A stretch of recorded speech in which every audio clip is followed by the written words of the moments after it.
یہ تھے علی جناب مولانا علی عباس زینبی صاحب قبلہ، جو انہدام جنت البقیع اور ہمارے کیا فرائض ہیں اس پر روشنی ڈال رہے تھے۔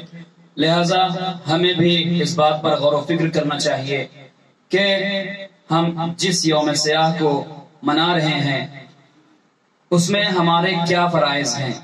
کیا صرف مجلسیں کر لینا، نوحہ و ماتم کر لینا یہ کافی ہے؟ یقیناً نوحہ و مجلس و ماتم کرنا چاہیے، لیکن اس حساب سے کہ ہماری آواز احتجاجی شکل میں بلند ہو، اور یہ بات ہم دوسرے ممالک تک کہ جن کے ہاتھ میں یہ چیزیں موجود ہے کہ وہ روضہ جناب سیدہ کی تعمیر کر سکتے ہیں، کرا سکتے ہیں، ان تک اپنی آواز پہنچائیں اور یہ کہیں کہ اے بی بی ہم شرمندہ ہیں کہ ہم زندہ ہیں اور آپ کا روزہ منہدم ہے، آپ کا روزہ مسمار ہے، اور یہی دعا کرتے ہیں کہ خدا جلد از جلد ایسے اسباب فراہم کرے کہ آپ کے روزے کی تعمیر جلد از جلد ہو سکے۔ یقیناً لمحہ فکریہ ہے کہ اس رسول کے جس کے لیے اللہ نے فرمایا اے پیغمبر میں نے یہ آسمان کا شامیانہ تمہارے لیے لگایا، یہ زمین کا فرش تمہارے لیے بچھایا، یہ چاند و سورج، یہ تمام چیزیں تمہاری محبت میں خلق کی ہیں، اس کے باوجود جب اس پیغمبر کے لبوں کو جنبش ہوتی ہے اپنی بیٹی کے سلسلے میں تو وہ ارشاد فرماتے ہیں فاطمہ تو بدعۃ منی، فاطمہ میرا ٹکڑا ہے۔ تو عزیزان محترم اب آپ یہ توجہ کریں اور غور کریں کہ وہ پیغمبر آگے ارشاد فرماتے ہیں کہ جس نے میری بیٹی سیدہ کو تکلیف پہنچائی اس نے مجھے تکلیف پہنچائی، جس نے میری بیٹی سیدہ کو غضبناک کیا اس نے مجھے غضبناک کیا۔ لہٰذا آج کے اس دور میں ہمیں اور آپ کو فکر کرنا چاہیے، لمحہ فکریہ ہے کہ جس پیغمبر کے صحابی و تابعین کی قبریں خوب طریقے سے جگمگا رہی ہیں وہی بقیع میں سیدہ کے قبر پر کوئی چراغاں کرنے والا نہیں ہے۔ تو ہمیں اس بات پر غور کرنا چاہیے کہ اگر آج ہمارے اور آپ کے آباء و اجداد کی قبروں کو جا کر کے کوئی ذرا سی بے حرمتی کر دے تو ہم ایک دوسرے کی جان لینے کے لیے درپے ہو جائیں گے، آمادہ ہو جائیں گے۔ یقیناً اگر ہمیں اپنے آباء و اجداد کی قبروں سے اتنی محبت ہے تو پھر پیغمبر کی بیٹی کی قبر سے ہمیں کتنا لو لگانا چاہیے، کتنی ہمیں محبت ہونی چاہیے۔ لہٰذا میں اپنی بات کو ختم کرتے ہوئے یہی کہوں گا کہ ہمیں اور آپ کو اس بات کا خیال رکھتے ہوئے کہ ہم یہ جو پروگرام کرتے چلے آ رہے ہیں یہ اس سلسلے میں کہ خدایا جلد از جلد ہماری نیتوں میں خلوص عطا کرے اور ہماری آوازیں وہاں تک پہنچ سکے کہ خدا کسی کے دل میں یہ بات ڈال دے کہ جلد از جلد روضہ جناب سیدہ تعمیر ہو سکے، اور جن لوگوں نے روضہ جناب سیدہ کو منہدم کیا ہے، مسمار کیا ہے، خدا کرے کہ ان پر ہمیشہ کے لیے لعنت ہو اور ہمیشہ کے لیے لعنت ہوتی رہے گی۔ آئیے میں اسی کے ساتھ صدر جلسہ حجت الاسلام والمسلمین علی جناب مولانا محمد حسن صاحب قبلہ امام جمعہ و جماعت کی خدمت میں التماس کر رہا ہوں کہ تشریف لائیں اور اپنی صدارتی کلمات سے اس پروگرام کا اختتام کریں۔ آپ کے سامنے مولانا محمد حسن صاحب قبلہ۔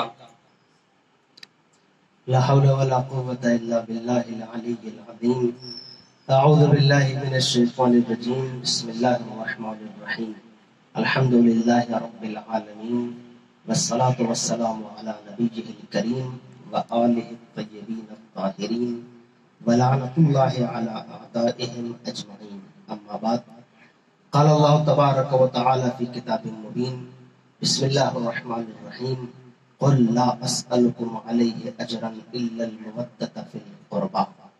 ناظرین، آج 8 شوال المکرم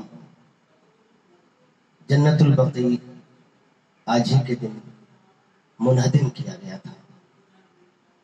سن 1344 ہجری میں وہ سانحہ پیش آیا کہ جنت البقیع کی قبریں جن کے اوپر گنبد تعمیر تھی، گنبد کو گرایا گیا، قبروں کو منہدم کیا گیا۔ یہ ظلم اصحاب رسول، اولاد رسول اور ائمہ طاہرین کے ساتھ ہوا۔ سب سے پہلے ناظرین میں مختصراً آپ کی خدمت میں جنت البقیع کے بارے میں کچھ عرض کر دوں کہ جنت البقیع مدینہ منورہ کا مقدس ترین قبرستان ہے، اور اس قبرستان میں صرف جناب زہرا کی قبر ہی نہیں بلکہ روایتوں میں ہے کہ 10,000 صحابہ کرام کی بھی قبریں تھیں، بعض روایتوں میں 20,000، یہاں تک کہ 70,000 تک کی روایتیں بھی موجود ہیں۔ بعض قبریں ایسی تھی جن کے اوپر اعلیٰ گنبد تھے، مثلا امام حسن مجتبیٰ کی قبر مطہر پر ایک بڑا گنبد تھا، اس گنبد کے تلے کئی اماموں کی بھی قبریں بتائی جاتی ہیں۔ ناظرین، ایک لمحہ فکریہ ہے کہ آخر اس قبرستان کی قبریں منہدم کیوں کی گئی؟ منہدم کرنے والے کون لوگ تھے؟ منہدم کرنے والے مشرک نہیں تھے، کافر نہیں تھے، بلکہ کلمہ گو تھے، مسلمان تھے۔ اس قبرستان کے سلسلے میں عرض کر دوں، جو تصور ہے، جس تصور کی بیس پر یا جس تصور کی بنیاد پر مدینے کے مفتیوں سے فتویٰ لکھوایا گیا قبروں کو منہدم کرنے کا، تو بات صرف انہدام قبر کی نہیں ہے۔ میں آپ سے پوچھنا چاہتا ہوں کہ جو کام پیغمبر بھی کر کے گئے ہو، کیا وہ بھی بدعت ہے؟ پیغمبر نے، آپ کے ایک صحابی سن 3 ہجری میں وفات ہوئی، ان کی قبر جنت البقیع میں بنی، آپ نے ان کی قبر تعمیر کرائی اور قبر پر ایک پتھر بھی ان کی نشانی کے طور پر لگایا اور کہا یہ تاکہ ان کی علامت رہے، ان کی نشانی رہے، اس لیے اس پتھر کو رہنے دیا جائے۔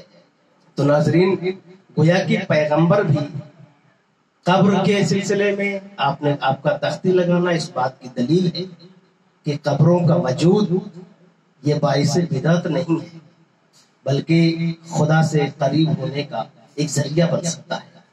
اس کے علاوہ ناظرین، جن لوگوں پر یہ ظلم ہوا، بات صرف قبر کی نہیں ہے یا بات صرف قبرستان کی نہیں ہے، میں آپ کے سامنے کچھ چھوٹی چھوٹی باتیں اور عرض کر دوں۔ قرآن کریم میں من یعظم شعائر اللہ فإنها من تقوی القلوب، جو شعائر الہی کی تعظیم کرے یہ دلوں کے تقوی کا سبب ہے۔ شعائر اللہ کا مطلب کیا ہوتا ہے؟ ناظرین، میں آپ کو بتا دوں، شعائر اللہ یعنی ہر وہ چیز شعائر اللہ کہلاتی ہے جسے دیکھ کر خدا یاد آئے یا انسان خدا تک پہنچنے کی کوشش کرے۔ اب مثلا صفا و مروہ کی پہاڑیاں قرآن کے اعتبار سے شعائر الہی ہیں۔ جناب ہاجرہ اپنے پیاسے بچے کے لیے 7 دفعہ دوڑی تھی پانی کے لیے، تو وہ مقام شاعر اللہ بن گیا۔ ایک جنتی بی بی کے اپنے بچے کے لیے پانی کے لیے دوڑنا، ایک جنتی بی بی جس جگہ پر دوڑی وہ شاعر اللہ قرار پایا، اور جنت کی ملکہ جس قبرستان میں ہو، کیا وہ شاعر اللہ نہیں ہو سکتا؟ جس قبرستان میں جنت کے جوانوں کے سردار ہوں، ان الحسن والحسین سید شباب اہل الجنہ، پیغمبر کی حدیث ہے۔ حسن و حسین جنت کے جوانوں کے سردار ہیں۔ جنت کا جوان جس جگہ پر موجود ہو، اس کا وجود مبارک، کیا وہ شاعر الہی نہیں ہے؟ تو گویا کہ صرف ان قبروں کو منہدم نہیں کیا گیا ہے، بلکہ ان شاعر الہیہ کو منہدم کر دیا گیا ہے جن کے نیچے وہ افراد تھے جن کے لیے قرآن آواز دے رہا ہے وَلَا تَحْسَبَنَّ الَّذِينَ قُتِلُوا فِي سَبِيلِ اللَّهِ أَمْوَاتًا بَلْ أَحْيَاءٌ عِندَ رَبِّهِمْ يُرْزَقُونَ۔ شہید کے لیے تم ہرگز گمان تک نہ کرو ان کے بارے میں جو شہید ہیں اللہ کی راہ میں، کہ وہ مردہ ہے، بلکہ وہ زندہ ہیں، اللہ کی طرف سے رزق پا رہے ہیں۔ بعض آیتوں میں ہے وَلَٰكِن لَا تَشْعُرُونَ، لیکن تم شعور نہیں رکھتے۔ تو شعور نہ رکھنے کا مطلب تو یہ نہیں ہے کہ اسے مسمار کر دیا جائے یا اسے ختم کرنے کی کوشش کی جائے۔ وہ افراد جو رسول کے دوش پر سوار ہوتے تھے، امام حسن مجتبیٰ علیہ السلام، امام حسین علیہ السلام، کیا جہاں پر یہ ہوں وہ شاعر اللہ نہیں ہے؟ اگر شہادت کی بات دیکھیں تو امام حسن مجتبیٰ کی شہادت زہر کے ذریعے بین الفریقین یہ واضح ہے، یہ وفات نہیں بلکہ شہادت ہے۔ تو گویا کہ شہید کا جسم مبارک جس منزل پر ہو، گویا کہ وہ صرف قبر نہیں بلکہ اگر امام حسن کے مکان سے تعبیر دیا جائے تو بھی یہ غیر مناسب نہیں ہوگا۔ تو ناظرین، سب سے پہلی بات تو یہ ہے، میں آپ سب کو متوجہ کرنا چاہتا ہوں کہ عظیم ترین ہستیاں مدینہ کے مقدس ترین قبرستان جنت البقیع میں تھی اور ان ساری قبروں کو منہدم کیا گیا. گویا کہ یہ ان مقدس ہستیوں کے ساتھ ان کی وفات یا شہادت کے بعد بھی ظلم ہوتا رہا تو ہم اس ظلم پر قطعی خاموش نہیں رہ سکتے. میرا مطلب صرف شیعہ افراد نہیں ہے بلکہ اس پلیٹ فارم پر جنت البقیع امت مسلمہ کے اتحاد کا بہترین مرکز بن سکتا ہے اگر سارے مسلمان ایک ساتھ ہو جائیں. میرا مطلب اہل سنت سے بھی ہے اور شیعوں سے بھی ہے. جب تک ہم متحد نہیں ہوں گے تو اس حق کو ہم پا نہیں سکتے ہیں. جنت البقیع کے مزارات پھر سے تعمیر نہیں ہو سکتے ہیں جب تک ہم سب ایک نہیں ہو سکتے ہیں. یہ تو دنیا سے اتنی آوازیں اٹھیں ورنہ گنبد خضرا بھی شہید کر دیا جاتا, قبر پیغمبر بھی منہدم کر دی جاتی. وہ تو دنیا سے اتنی آواز اٹھی کہ دشمن کو اتنی جرات نہیں ہوئی کہ لاکھ مفتیوں سے فتوے لکھوائے لیکن پیغمبر کی قبر کو منہدم کرنے کی ہمت نہیں کر سکے. تو آج پھر ضرورت اسی اتحاد کی ہے. اس اتحاد کو لے کر ہم کھڑے ہوں. اسی لیے اس 8 تاریخ کو شوال المکرم کی احتجاج کا دن ہم کہتے ہیں. جو جہاں پر ہے, جس جگہ پر ہے, اپنی منزل سے سنی ہو چاہے شیعہ ہو کھڑا ہو, اس لیے کہ اسے بھی امام حسن سے لگاؤ ہونا چاہیے چاہے سنی ہی کیوں نہ ہو. جناب زہرا سے اسے بھی لگاؤ ہونا چاہیے چاہے سنی ہی کیوں نہ ہو. کیوں؟ اس لیے کہ زہرا فاطمہ زہرا پیغمبر کے جز ہیں, حسن و حسین جنت کے جوانوں کے سردار ہیں. اگر جنت میں جانے کا شوق ہے تو پہلے جنت کے جوانوں کے سردار کی قبر کے اوپر بنتا ہوا گنبد دیکھنے کا شوق پیدا ہو یا بنا ہوا روزہ دیکھنے کا شوق پیدا ہو. تو لہذا ہم سب کا فریضہ یہ بنتا ہے کہ ہم سب متحد ہو کر اپنی آواز کو اٹھائیں اور ایک ایک مسلمان, ایک ایک فرد اپنی منزل سے اس آواز کو پہنچائے بین اقوام متحدہ تک, تاکہ اس حکومت پر زور ڈالا جا سکے, سعودی حکومت پر, کہ وہ جلد از جلد یا تو خود روزوں کی تعمیر کرے یا آزاد کرے, اپنے فورس یا سیکورٹی وہاں سے ہٹائے اور دنیا بھر کے مسلمانوں کو دعوت دے کہ جو چاہے تعاون کر سکتا ہے, جو چاہے بنا سکتا ہے. تو خدا کی قسم بہت سے آل محمد کے جیالے ایسے موجود ہیں, چاہنے والے موجود ہیں جو روزوں کی تعمیر میں بڑھ چڑھ کر حصہ لیں گے. تو ناظرین, میں آخر کلام یہ کہنا چاہتا ہوں کہ ہمارا اتحاد ہی ہمارا احتجاج بن جائے گا جنت البقیع کی تعمیر کے لیے. اور یہ تعمیر کا احتجاج صرف تعمیر کا احتجاج نہیں بلکہ ظلم و بربریت کے رخسار پر ایک تماچا بھی ہے.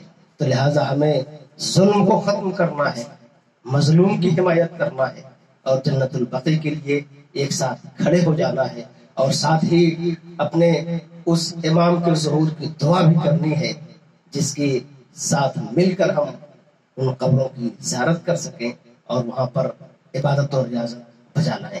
تو آئیے اللہ کی بارگاہ میں دعا کرتے ہیں, خدا بند عالم ہمارے وقت کے امام منتقم خون حسین وارث زہرا وارث اہل بیت کے ظہور میں تعجیل فرمائے, ان کے ناصروں میں شمار فرمائے.